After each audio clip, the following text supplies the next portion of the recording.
if we hadn't stopped near a house, It's going to be a problem. it was very, very cold. It's minus 34. And if we'd had to walk, it could have frozen to death. These are exclusive clips from the second field action Project Hessdalen carried out in 1985.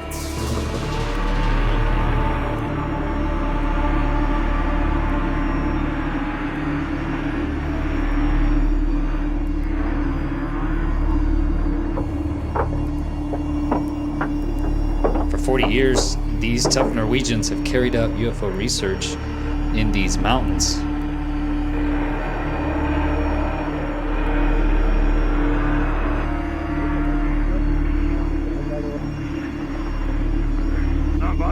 Says UFO Norway and Sweden started the pioneering work before the mobile phone, before the internet.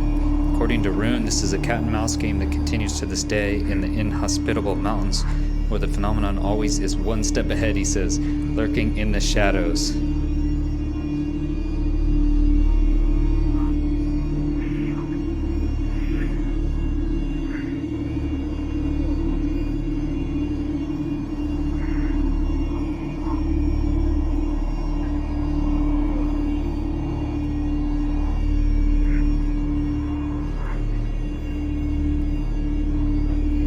When you look at the surroundings, you can perhaps understand why Rune thinks that the phenomenon is hiding in the shadows.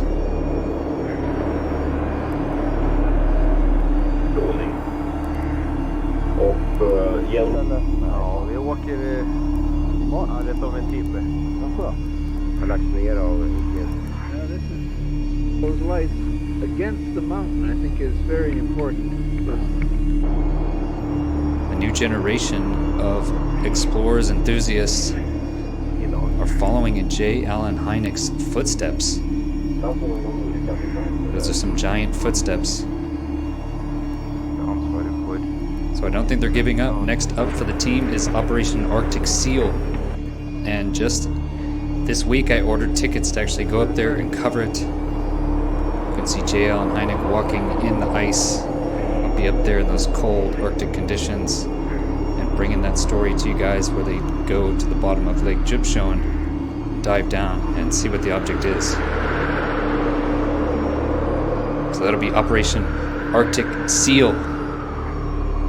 Can't wait to get back to the Black Lodge, work with Magnus, the tech director, Rune, John Moen, the resident, Frank, the pilot.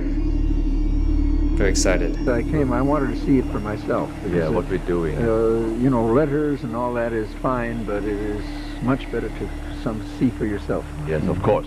It seems that about 10% of the observations, the investigators felt that somehow or other the object knew that they were there and modified its behavior in order to perhaps to signal its presence, or in some way recognize that it knew they were there and was perhaps happy to be looked at. I don't know.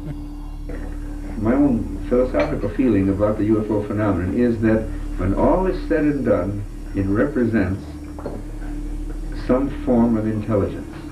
But whether that intelligence is from great distances away, or whether it is perhaps much closer to us in a parallel reality or another dimension, or whether it is in some strange way a product of our own intelligence, our own psyche, I don't know. This is the research problem. That it seems to be programmed, that it seems to have an intelligence of its own, I think is unmistakable. If anyone who studies the subject just sees that. But we must not jump to the conclusion that because it has an intelligence of its own, it is necessarily visitors from outer space. It may be in some strange way connected with that intelligence, if that intelligence can in some way project itself down here. But, that's really all I have to say. So Rune sent this exclusive film so I could post it here on LehtoFiles. Thank you to Rune and Project Hessdalen team.